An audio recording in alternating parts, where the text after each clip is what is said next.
Hey my squidlings, it's Katie here, and welcome back to my channel. So today we are going to be demoing and reviewing this Espresso blending card. I want to go ahead and disclaimer that this was sent to me free for review. So I got this product in exchange to give my opinion on this paper. None of my opinions are being influenced in any way, they are my own. I'm not being paid or sponsored to make this video, I just want to show you what I like or don't like. And this was sent to me free for review, so that was just a bonus. So I've never used Espresso blending card before, so this is kind of going to be a first impression slash a demo and review. So let's just get into it. So here is the packaging. This is 8.5 by 11, 250 GSM paper. I believe that translates to around 169 or 170 pounds. There are 25 sheets here. It is acid-free and archival, ultra-smooth, bright white surface, laser and inkjet compatible, perfect for marker blending and illustration, ideal for stamping and card making, high surface saturation, and non-pilling, which is super nice. And I love this design. I think it's really pretty. So it comes in this clear, like, cellophane wrapper. And down here it says manufactured in the EU. And then down here it says that it is specially selected for use with Copic Markers. And if you want to visit their website, it is www.expressit.com. So let's just open them. So alrighty, so now that this is out of the bag, I want to go ahead and say that I have this down because I'm pretty sure my mat is dirty and I don't want to dirty up this really nice paper. It is very smooth, and you can actually, I don't know if you guys can, but in real life there's a little bit of sheen to it. Very nice. Oh, there you go. You can kind of see it. Very smooth. I love it already. It's thick, which is nice. I always like marker paper that is specifically thick. Like I said, it is 8.5 by 11, so it's basically your average letter size. Yes, baby cat.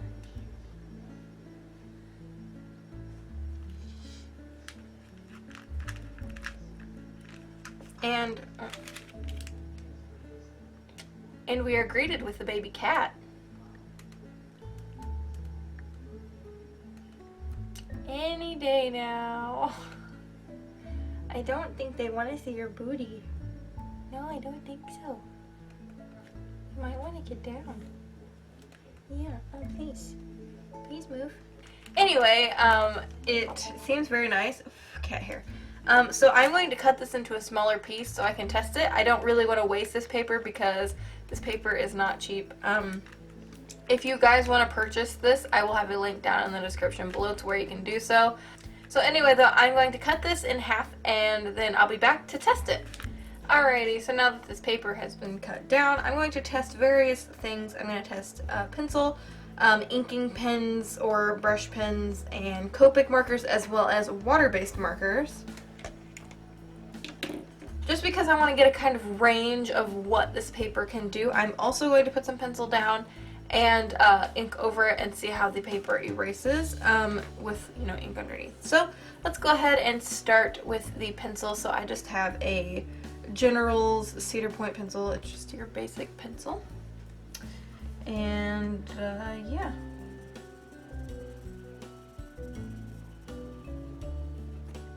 So there is the pencil. I'm going to see how it erases. It erases pretty nicely. I can see a little bit of like a depression where the pencil I pressed hard. So, you know, just with like every paper, you don't want to push very hard. So there's that. Now I'm also going to make a line and see how ink like erases on this paper. I'm going to trace over it.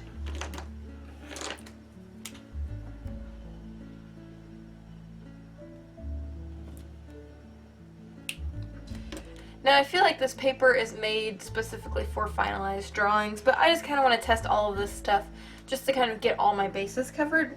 So now I'm going to go in with the Copic Gossin Fude pen.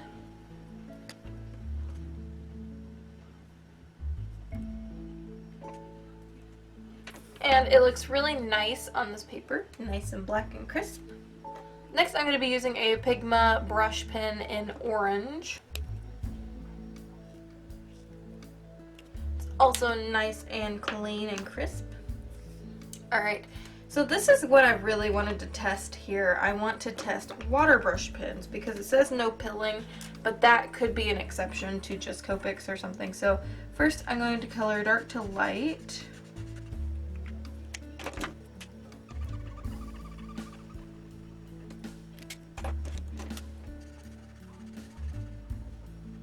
Alright, I don't know if you guys can see that little speck, but I think the pilling just kind of goes for Copic markers because water-based markers, these blended really nicely, but this one didn't blend very nice.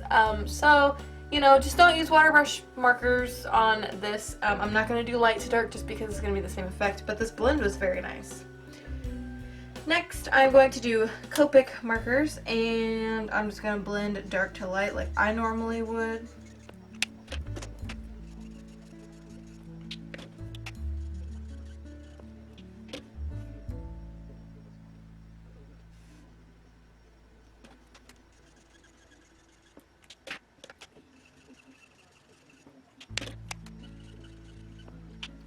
Alright, so the blend on this is pretty nice, at least from dark to light. Now I'm going to go in and I'm going to go light to dark.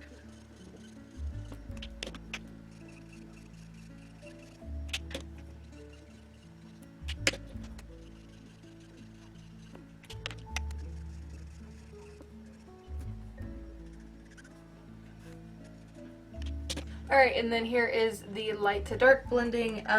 I think they work just as well both ways, to be perfectly honest. One thing I noticed with over here, and I don't know if you guys saw it, it might have just been a real life thing, but you know, if you add a lot of layers of ink, the ink does sit on top a little bit, but it does soak up relatively fast, so it's nothing to worry about as long as you're patient.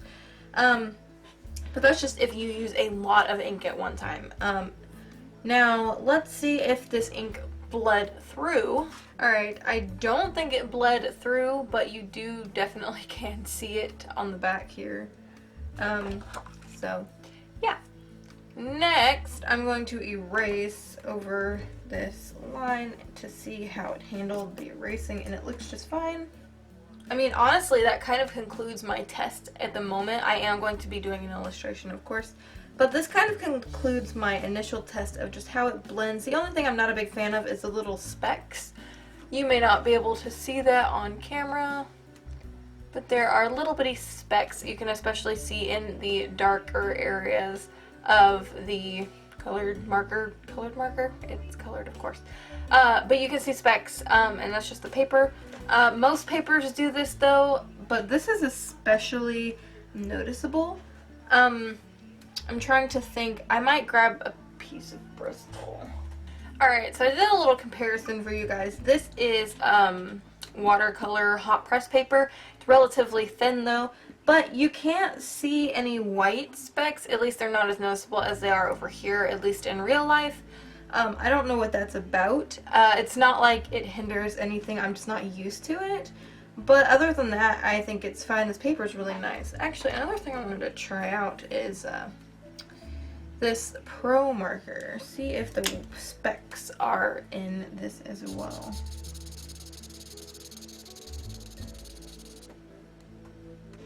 Yeah, I don't know. Maybe it's just the Copic formulation, but this also does not have any specks in it. I don't really know. I'm not like a scientist or anything. I couldn't tell you why it does that, but you know, it's not a big factor for me. It's like not a make or break factor. So we're gonna go ahead and get into an illustration where I talk further about pros and cons and rating and all that good stuff. So I hope to see you over there. We're getting a sketch in this video as well as a speed paint. Yay! I wanted to see how this kind of did for me, for just like a normal sketch, because I mess up a lot, and I wanted to see how the paper, you know, would handle me screwing up a lot. So this is just a picture of a girl just kind of looking up. It was very impromptu, and then I put some kind of like flower type things around her.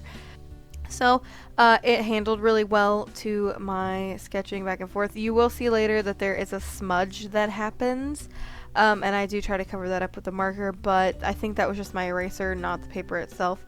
It is nice and smooth. I really enjoyed working on it. It was very smooth. Smoother than Bristol, which, you know, doesn't surprise me, but I really enjoyed it. And it doesn't feel like it sucks up too much ink like a watercolor paper or a Bristol paper would. So definitely those are two things that are really like pros in my opinion. And to be honest, at first I really didn't like it, probably because I wasn't used to it. I wasn't going to give this the best review because I use Bristol a lot. It's not that I was going to give it a bad review because it's a nice paper. It's just that I didn't really enjoy it. But while working on this picture, I just fell in love with it.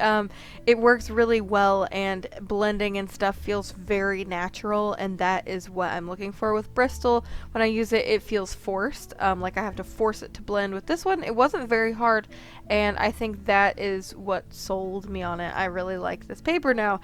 And the only things I don't like about this paper are the white specks. That's one of the biggest things. My Bristol does not do white specks. But from what I understand, the Winsor & Newton markers don't have white specks, so maybe it's just the Copic formulation and not the paper itself. And the ink puddles up a small bit if you are working heavily in layers, like one right after another. But it will go away if you just kind of are patient and let it soak into the paper. Those are the only two things I really didn't like. Excuse me. It comes in 8.5 by 11, and it comes in packs of 25 or 125. So, you know, you have your variety there. And yeah, also, let me know what your favorite marker paper is. My favorite is the B Paper Company marker paper. Oh, that stuff is glorious. But this is a very, very close second. And I want to go ahead and give a rating because I haven't done that in a while. I will give this a 8.5 out of 10 because of the two cons that are, of course, you know, things. I really didn't care for those couple of things. Now, I can't really fault it for the white specks just because it might not be the fault of the paper. It might be the Copic. But that's why I gave it an 8.5, because I feel like this marker paper is really good. And if you're looking for a, you know, heavy marker paper, I think you definitely should look in this direction. So I hope you guys enjoyed this video. If you did, don't forget to thumbs it up. Also, don't forget to join our cute little squid pod if you haven't already to keep updated on new videos. And until next time, guys, toodaloo! And then next, we have a BioShock Infinite. Oh, it's a key! It's a blank. Oh, you could go and get this. Here, I'll just take this out.